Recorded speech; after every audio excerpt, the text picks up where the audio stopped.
നമ്മുടെ പാർട്ടിക്ക് ഇന്ന് 100 വയസ്സ് പൂർത്തിയാകുന്നു. ചരിത്രം നമുക്കറിയാം. ഇതേ നാളിൽ 100 കൊല്ലം മുമ്പ് കാൺപൂരിൽ നമ്മുടെ പാർട്ടി പിറന്നു വീണു.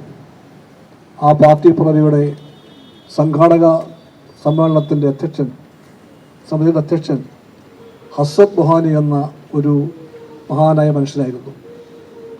ആ ഹസ്രത്ത് ബുഹാനിയെപ്പറ്റി ഈ രാജ്യം അറിയണം, ജനങ്ങളാകെ അറിയണം.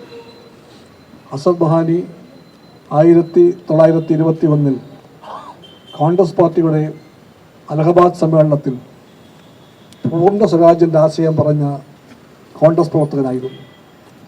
അന്നേ മനസ്സിൽ കമ്മ്യൂണിസ്റ്റായി മാറിക്കഴിഞ്ഞ ആ പ്രവർത്തകൻ പറഞ്ഞു, കോൺഗ്രസ് പുത്രികാ പദ്ധതി എന്ന് പറയുന്ന മുദ്രാവാക്യം വിളിച്ചാൽ പോരാ, കോൺഗ്രസ് പറയേണ്ടത് പൂർണ്ണ സ്വരാജാകാമെന്ന് പ്രഖ്യാപിച്ചു ഹസ്രത്ത് ബുഹാനി. അത് കേട്ട മാത്രയിൽ മഹാത്മാഗാന്ധി പറഞ്ഞു, ഈ മുദ്രാവാക്യം അപ്രായോഗികമാണ്, അകാലികമാണ്. അങ്ങനെ ഗാന്ധിജി പറഞ്ഞാൽ ആ പ്രമേയം തോറ്റുപോകും. ആ പ്രമേയം തോറ്റു. പൂർണ്ണ സ്വരാജിൻ്റെ മുദ്രാവാക്യം ഉയർത്തി തോറ്റുപോയ ആ ഹസ്രത്ത് ബുഹാനി വാസ്തവത്തിൽ തോറ്റില്ല. അദ്ദേഹം 4 കൊല്ലം കഴിയുമ്പോൾ കാൺപൂരിൽ കമ്മ്യൂണിസ്റ്റ് പാർട്ടിയുടെ രീതികരണത്തിൻ്റെ സമ്മേളനത്തിൻ്റെ സംഘാടക സമിതി അധ്യക്ഷനായി പ്രവർത്തിച്ചു. അവിടെ വെച്ച് കമ്മ്യൂണിസ്റ്റ് പാർട്ടി പറഞ്ഞു, ഈ പാർട്ടിയാണ് ഇന്ത്യയുടെ കാതിൽ ആദ്യമായി ഔപചാരികമായി തന്നെ അത് വിളിച്ചു പറഞ്ഞത് പൂർണ്ണ സ്വരാജ്. അതിൽ കുറഞ്ഞ ഒന്നുകൊണ്ടും ഈ നാട് തൃപ്തിപ്പെടേണ്ടതില്ല എന്ന് കമ്മ്യൂണിസ്റ്റ് പാർട്ടി പറഞ്ഞു. ഇതാണ് കമ്മ്യൂണിസ്റ്റ് പാർട്ടി. നാടിൻ്റെ എല്ലാ ചരിത്രഘട്ടങ്ങളിലും ഏറ്റവും നിർണായകമായ ആശയങ്ങളും മുദ്രാവാക്യവും പറഞ്ഞ കൊടി ഈ കൊടിയാണ്. അത് പൂർണ്ണ സ്വരാജാകട്ടെ, പാവപ്പെട്ട അവകാശങ്ങളാകട്ടെ, എല്ലാ കാര്യങ്ങളിലും ഈ കൊടിയാണ് ഈ നാടിൻ്റെ മുമ്പിൽ ആദ്യമായിട്ട് സത്യത്തിൻ്റെ ആശയങ്ങൾ വഴി കാണിച്ച കൊടിയെന്ന് നാം എന്നുമെന്നും മുറ്റത്തോടെ പറയുന്നു. ആ കൊടിക്കതാഴെ നാം മുന്നേറുകയാണ്. മുന്നേറ്റപ്പാതയിൽ കമ്മ്യൂണിസ്റ്റ് പാർട്ടിക്ക് ഉയർച്ചയുണ്ടാകും, താഴ്ചയുണ്ടാകും. ഉയർച്ചയും താഴ്ചയും വരുമ്പോഴെല്ലാം ഈ കൊടി നമ്മൾ നെഞ്ചോട് ചേർത്ത് പിടിച്ചു. ഈ കൊടിക്ക് മുട്ടുകൊത്താൻ അറിയില്ല, ഈ കൊടിക്ക് മുന്നോട്ട് പോകാനേ അറിയൂ. ഈ പാർട്ടി അതുകൊണ്ട് എവിടെയും മുട്ടുകൊത്തില്ല, എവിടെയും പിടികെത്തേറില്ല. കമ്മ്യൂണിസ്റ്റ് പാർട്ടിക്ക് വിജയവും പരാജയവും ഉണ്ടായിട്ടുണ്ട്. പരാജയപ്പെട്ടാൽ കമ്മ്യൂണിസ്റ്റുകാർ എല്ലാം തകർന്നുവെന്ന് പറഞ്ഞുകൊണ്ട് പിന്തിരിഞ്ഞോടില്ല. വിജയിക്കുമ്പോൾ കമ്മ്യൂണിസ്റ്റുകാർ വിജയിച്ചതിൽ ഹങ്കോരത്തോടുകൂടി തലമറന്ന് എണ്ണ വയ്ക്കില്ല. കമ്മ്യൂണിസ്റ്റ് പാർട്ടിക്ക് എന്തുമറിയാം, ഈ പാർട്ടിയുടെ പുറകിൽ ജനങ്ങളുണ്ട്. കമ്മ്യൂണിസ്റ്റ് പാർട്ടി ആത്യന്തികമായി ആരുടെ പാർട്ടിയാണ്? ജനങ്ങളുടെ പാർട്ടിയാണ്. ഒന്നിൻ്റെ മുമ്പിൽ നാം തലകുനിക്കില്ല, പക്ഷേ നാം ജനതയ്ക്ക് മുമ്പിൽ തലകുനിക്കും. നമുക്കറിയാം അവരാണ് വലിയവർ. ആ ജനങ്ങളെ വലിയവരായി കണ്ടുകൊണ്ട് മുന്നോട്ട് പോകാൻ കമ്മ്യൂണിസ്റ്റ് പാർട്ടി ശ്രമിക്കുമെന്നും ആശുപത്രി കമ്മ്യൂണിസ്റ്റ് പാർട്ടി വിജയം വരിക്കുമെന്നും നാം പ്രഖ്യാപിക്കുകയാണ് ഈ ദിനത്തിൽ.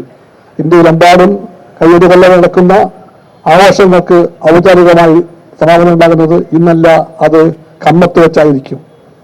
ഒരു മാസം 18-ാം തീയതി കമ്മത്ത് 1,00,000 പേർ പങ്കെടുക്കുന്ന ഒരു പടവത്ത് താടിയായിരിക്കും അതിൻ്റെ സമാപനം കുറിക്കുന്ന മഹത്തായ ചടങ്ങ്. ഇന്ന് ഡൽഹിയിലും കാൺപൂരിലും എന്ന് വേണ്ട ഇന്ത്യയിലെമ്പാടും പാർട്ടി ഓഫീസുകളിൽ സഖാക്കൾ പതാക ഉയർത്തി ഈ പ്രതിഫലിക്കൊണ്ട് മുന്നോട്ട് പോകും.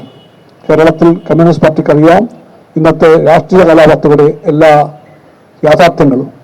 അതെല്ലാം എണ്ണുകൊണ്ട് പറഞ്ഞുകൊണ്ടും ഊർജിച്ചുകൊണ്ടും പോകാൻ ഇപ്പോൾ ഞാൻ ശ്രമിക്കുന്നില്ല, പക്ഷേ പാർട്ടിക്ക് അത് ബോധ്യമുണ്ട്. ഇപ്പോൾ കഴിഞ്ഞ തെരഞ്ഞെടുപ്പിൽ നമ്മുടെ പാർട്ടിക്ക്, നമ്മുടെ LDF-ന് താൽക്കാലികമായ ഒരു തിരിച്ചടി ഉണ്ടായിട്ടുണ്ട്. ആ തിരിച്ചടിയെപ്പറ്റി നാം പറയും താൽക്കാലികമാണത്. അതിൻ്റെ പാഠങ്ങൾ നാം പഠിക്കും. അതാണ് കമ്മ്യൂണിസ്റ്റ് വഴി. വീഴ്ചയുണ്ടായാൽ നാം പറയും അത് വീഴ്ചയാണെന്ന്, പരാജയപ്പെട്ടാൽ നാം പ്രഖ്യാപിക്കും അത് പരാജയമാണെന്ന്. അല്ലാതെ വാത്സാപത്യം കൊണ്ട് കണക്ക് നിർത്തിക്കൊണ്ട് നാം പരാജയത്തെ വിജയമായി വ്യാഖ്യാനിക്കാൻ വരില്ല. പക്ഷേ നമുക്കെല്ലാവർക്കും തീർച്ചയായിട്ടും അറിയാം, ജനങ്ങളുടെ പോലെ പറയുന്നു ചില തിരുത്തലുകൾ വേണമെന്ന്. ആ തിരുത്തലിന് വേണ്ടി കമ്മ്യൂണിസ്റ്റ് പാർട്ടി സജ്ജമാകും. LDF-നോട് കമ്മ്യൂണിസ്റ്റ് പാർട്ടി സജ്ജമാകാൻ വേണ്ടി ആവശ്യപ്പെടും. അങ്ങനെ പാഴ്ചകൾ തിരുത്തി, കുറവുകൾ നികത്തി, എല്ലാ പൈക പിടച്ചുകൊണ്ട് LDF മുന്നോട്ട് പോകും.